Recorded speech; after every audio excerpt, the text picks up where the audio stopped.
a Genaro que me faltaba. Rechazan la idea de que los estudios literarios no sean un conocimiento y sean una segunda creación, la descartan. Dice que sería una duplicación inútil. ¿Hasta ahí vamos? Sí, profe. Otros teorizadores, dicen ellos, otros teorizadores, sacan conclusiones escépticas. El escéptico es el que no cree en nada. Inclusive el ensayo de Borges empieza diciendo, yo tengo una posición más escéptica, para mí no existe el problema del escritor argentino y la tradición, el escéptico es el que no cree. Otros teorizadores sacan conclusiones escépticas, bastante diferentes, de nuestra contraposición entre la literatura y su estudio, afirmando que la literatura no se puede estudiar en absoluto, que solo nos es dado leerla, gozarla y apreciarla. De esto hablamos ya previamente, de que la literatura en realidad no debe existir el estudio literario porque tiene un fin que es el goce y el placer. Por lo tanto, no hay que estudiarla. Esto es lo que dice acá. Otra respuesta a la idea o al problema de definir literatura por un lado y estudio literario por el otro sería que hay otros teorizadores que sostienen que no hay que estudiarla, que hay que simplemente gozarla. Solo se puede acumular información sobre la literatura. O sea, hacer como informes que van a decir, bueno, acumulo, hago todo lo que yo escriba sobre esta obra es información, pero no es análisis, porque según esta teoría, esta postura, el análisis es imposible, no existe, porque la literatura nació solo por el placer y el goce estético. Esta teoría se llama la teoría del arte por el arte sin reglas. Simplemente la van a escuchar porque la van a ver como movimiento, el movimiento del arte por el arte.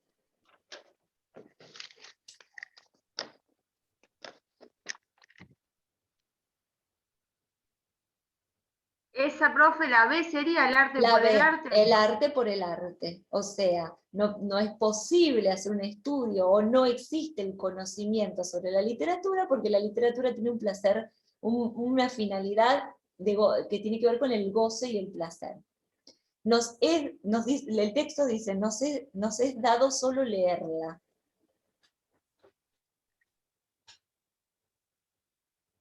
Entonces, la asignatura de literatura europea se convertiría en un espacio y un taller de lectura. Nada más se lee, se comparte, pero ustedes no hacen taller de lectura. Ustedes lo que hacen es estudio de la literatura europea. Española, argentina, latinoamericana, cualquiera.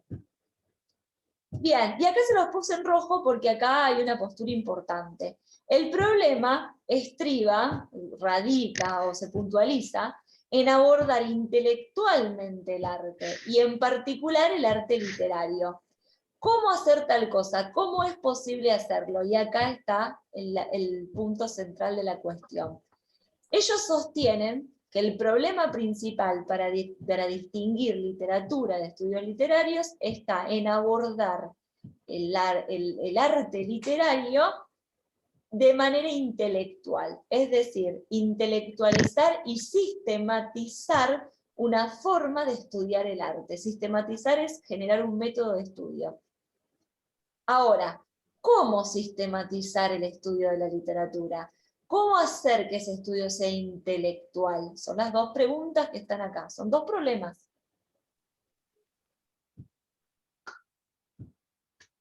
Posibles respuestas a estos problemas.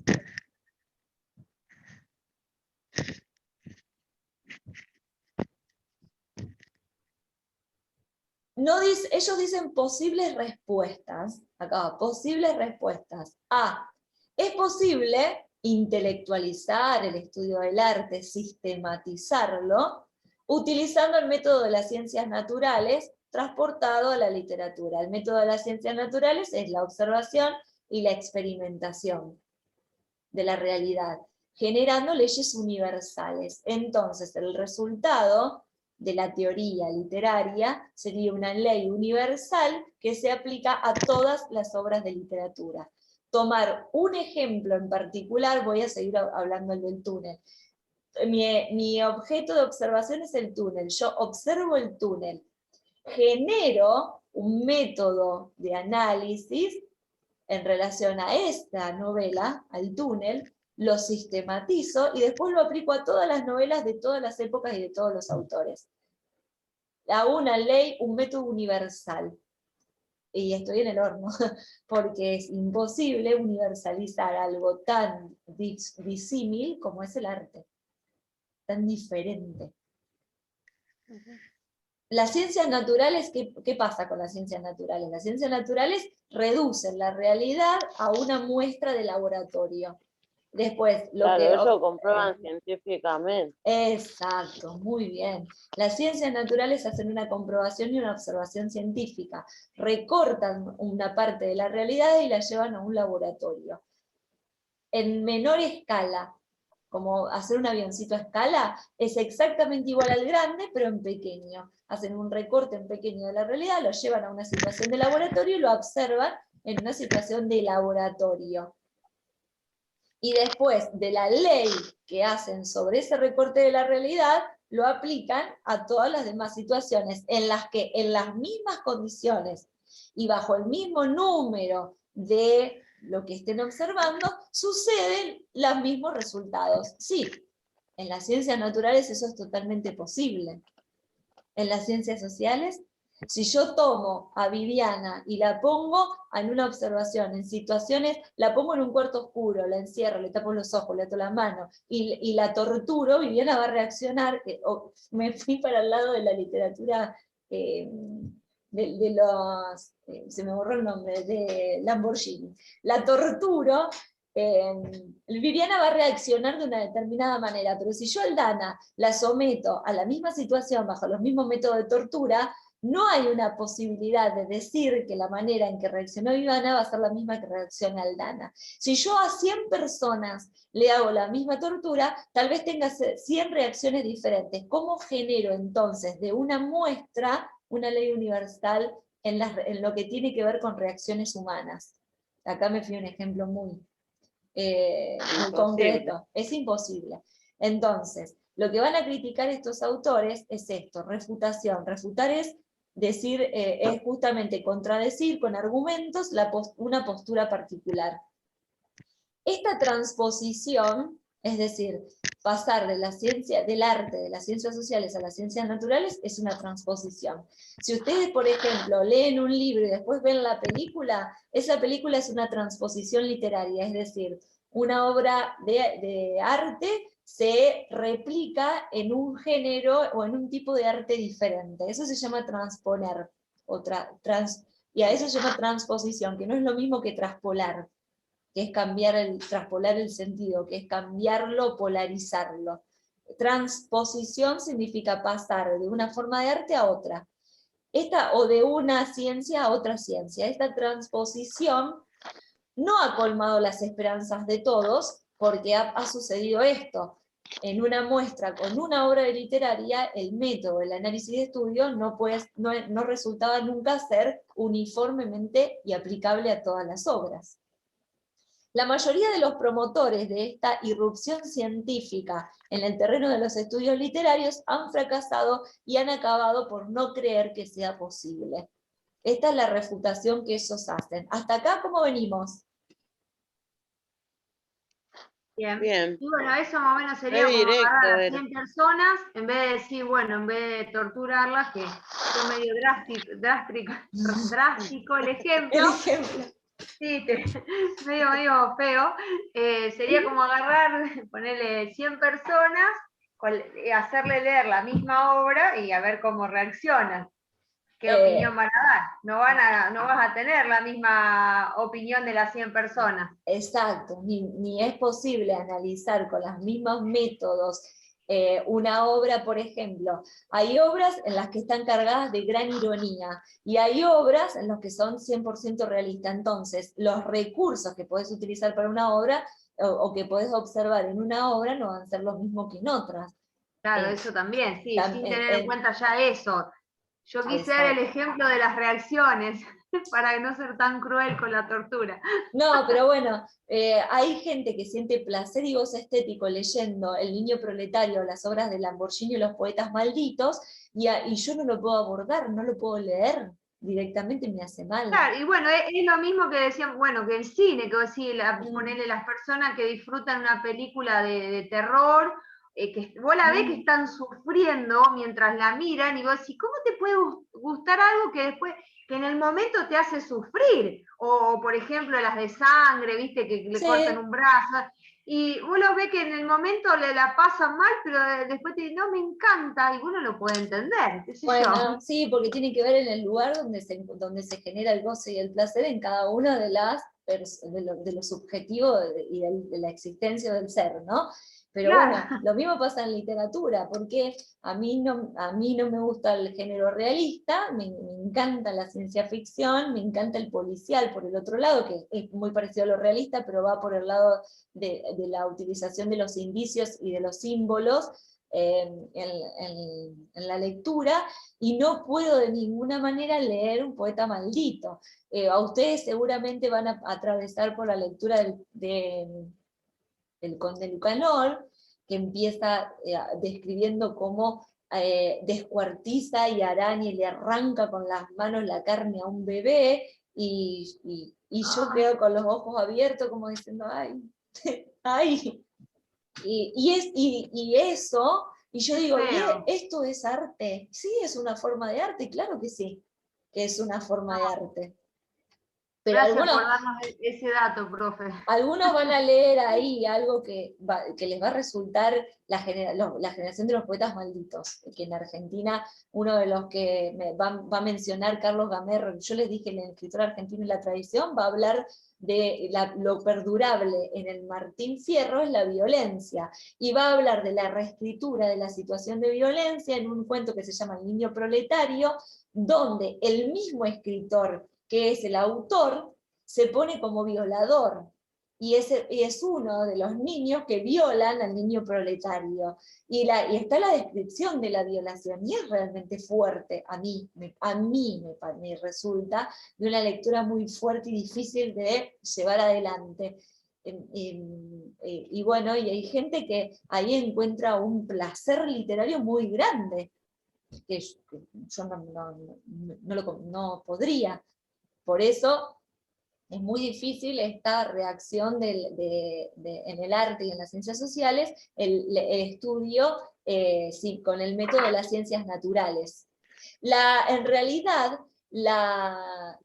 una de las grandes discusiones en las ciencias sociales fue cómo separarse del método de estudio de las ciencias naturales.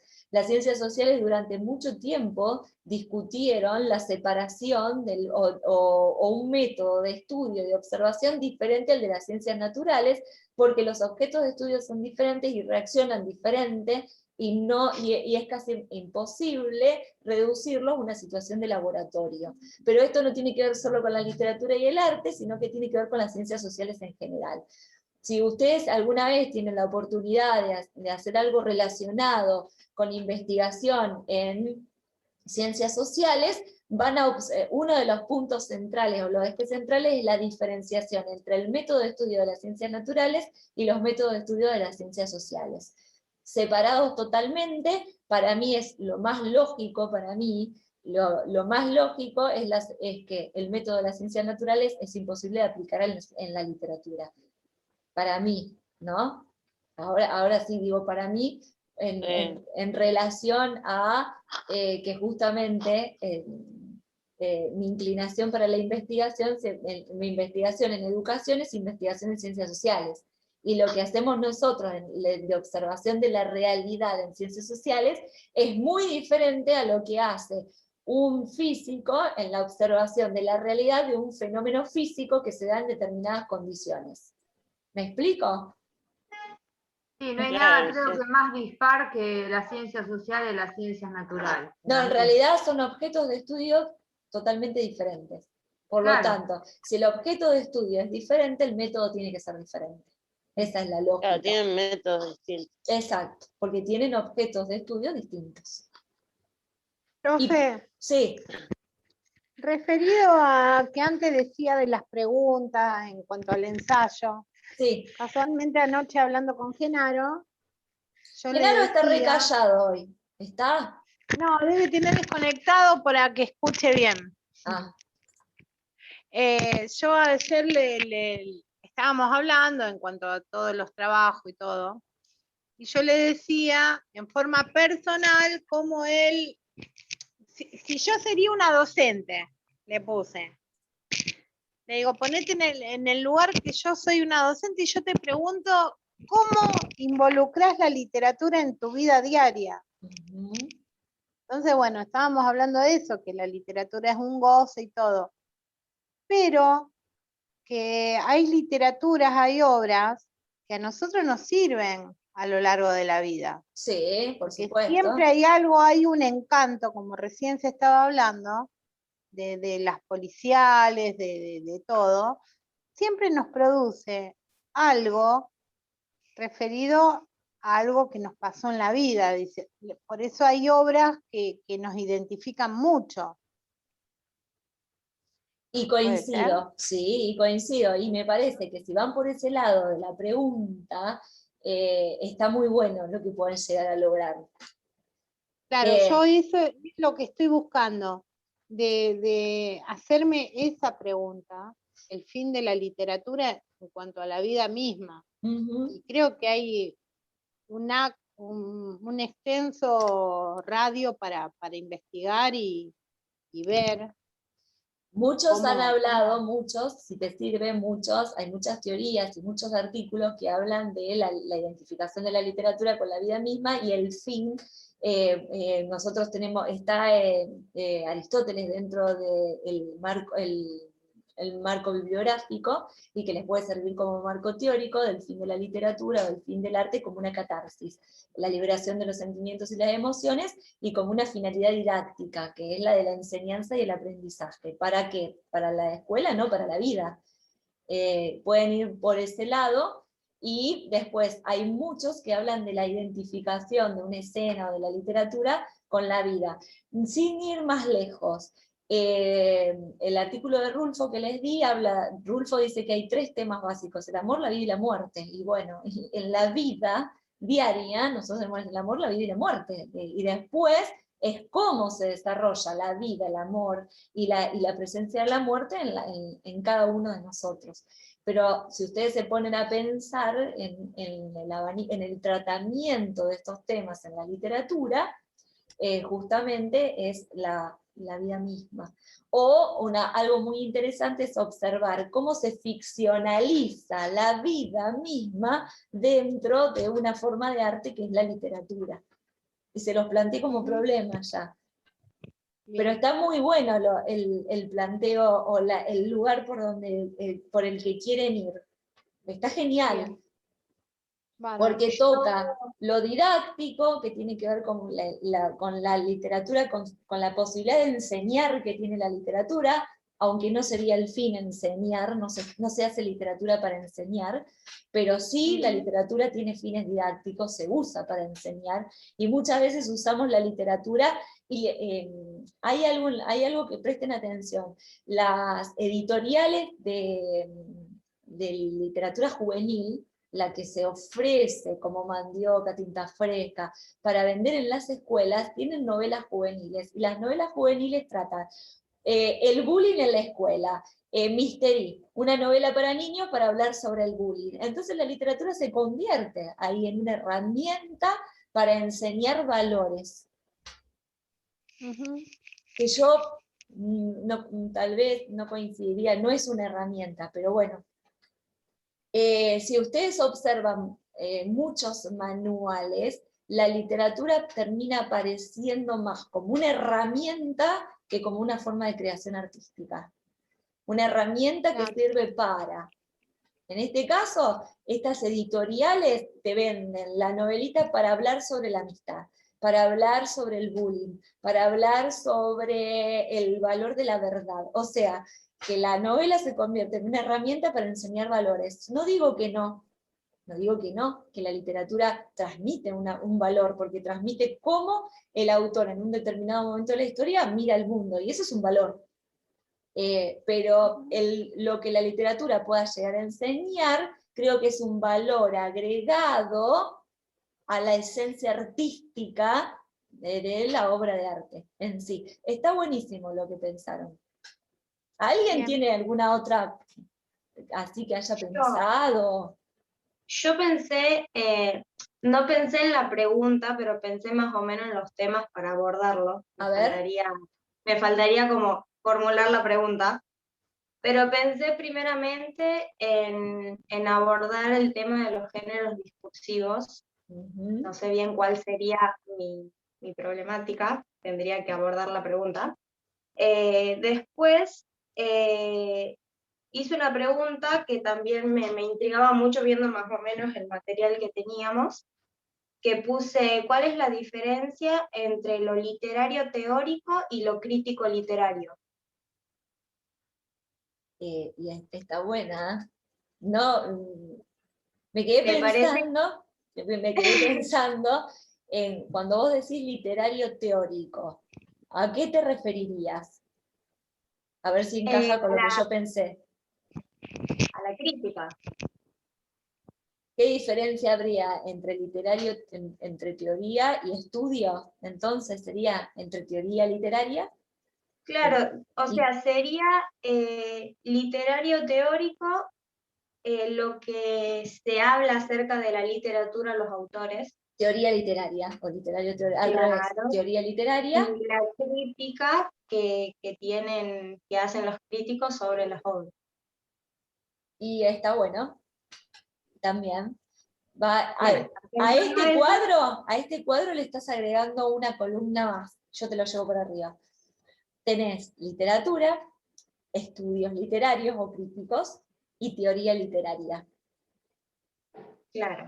Por Y un lado lo que la dice otra la teoría, pregunta que había pensado sí, era ¿qué es la literatura? ¿Qué es considerado literatura para las personas? Y cómo identificar un libro literario, digamos. y está bueno también. Está bueno. Pero son los tres temas que me gustaría abordar que tengo que ver cuál. Elegí uno. Claro. Elegí uno. Creo El que más intriga me dio fue la segunda pregunta.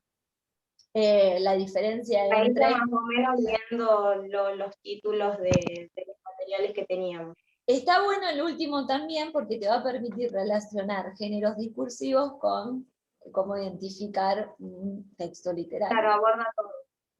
Lo abarca un poco porque la idea es justamente lo literario está dentro de un género discursivo. Y un género discursivo se determina, lo vamos a ver según Bakhtin, según la forma que adquiere. Y la única manera de observar o distinguir la forma es a través de la lectura y la observación. Y siguiendo una estructura. Todas están buenas. ¿Alguien más quiere presentar su planteo? ¿No?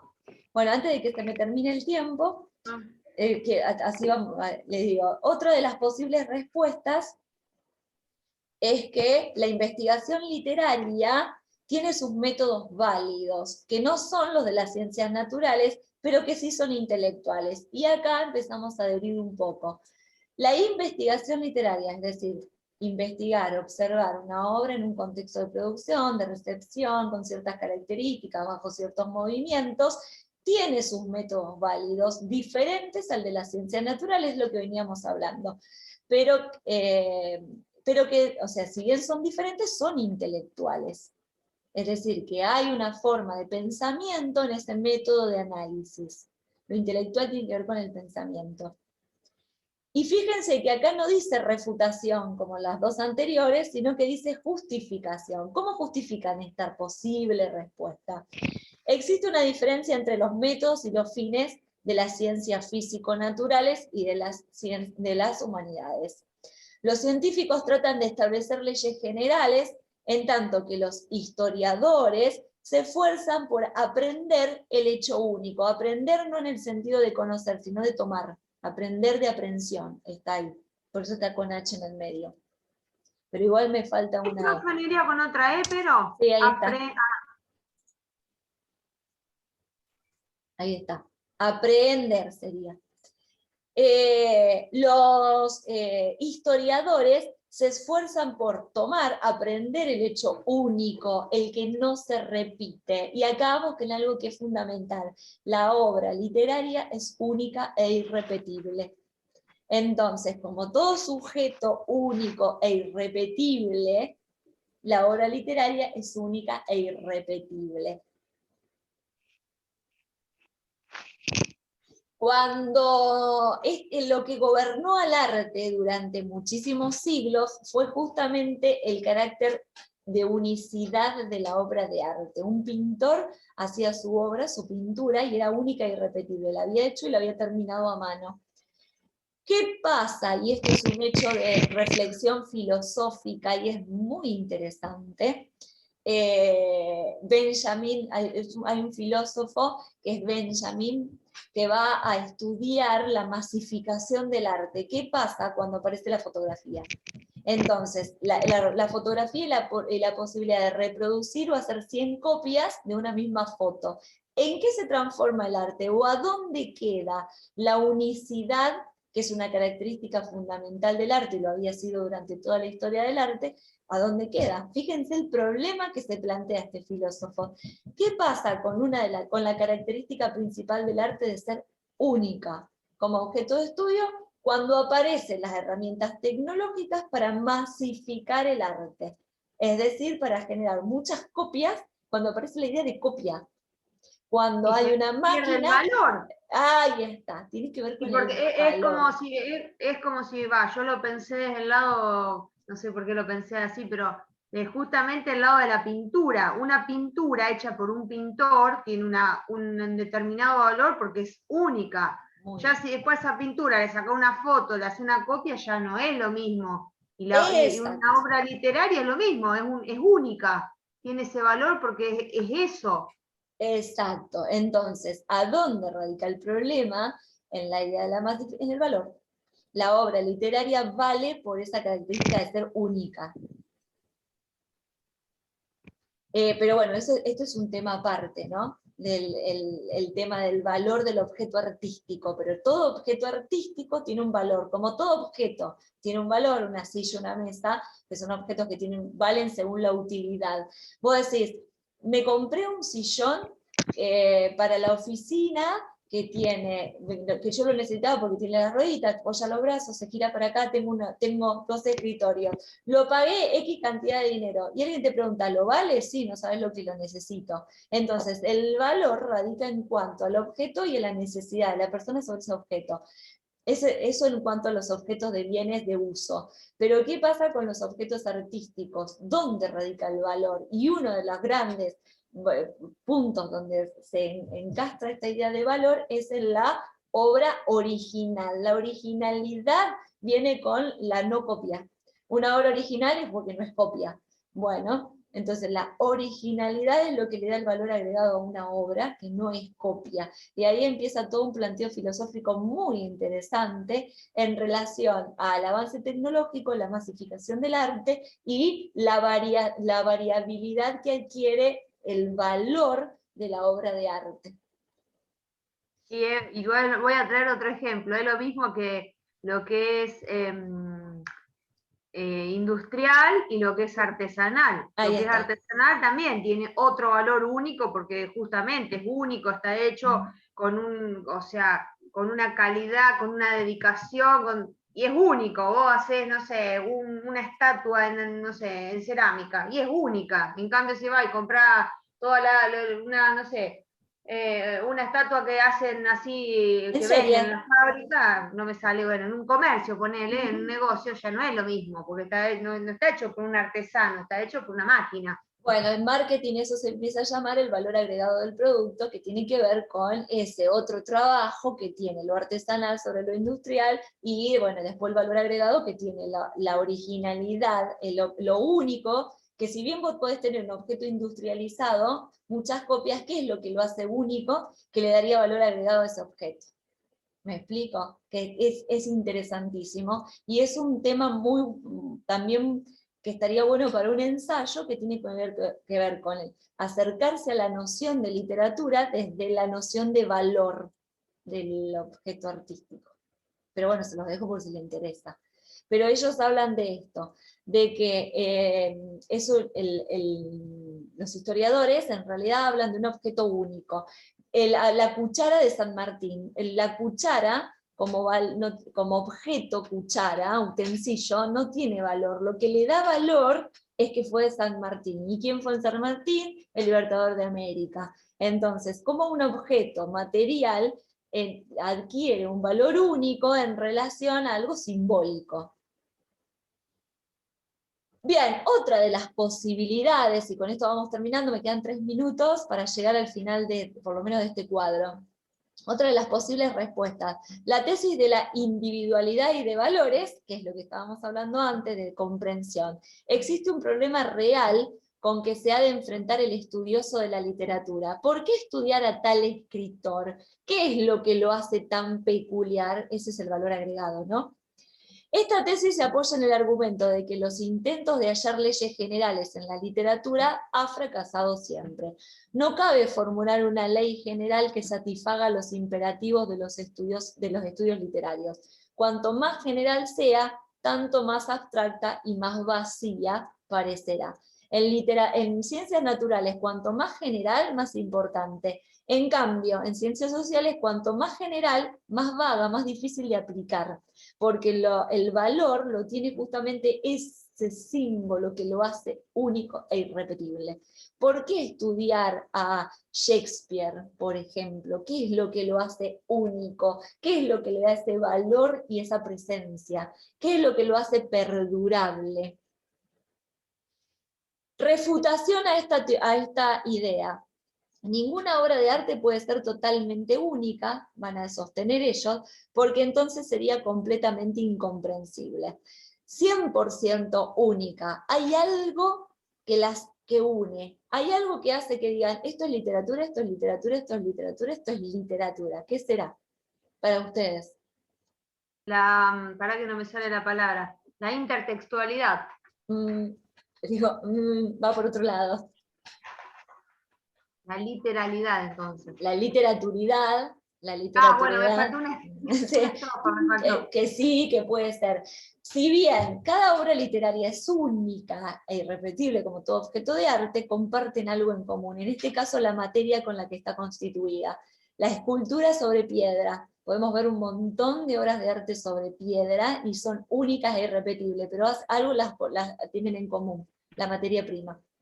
En este caso, la literatura tiene en común la materia prima, las palabras, el lenguaje, el símbolo lingüístico. Eso es lo que las une. Ellos dicen ninguna obra de arte puede ser totalmente única, porque sería incomprensible si tuvieran materias primas totalmente diferentes. Hay algo que las agrupa,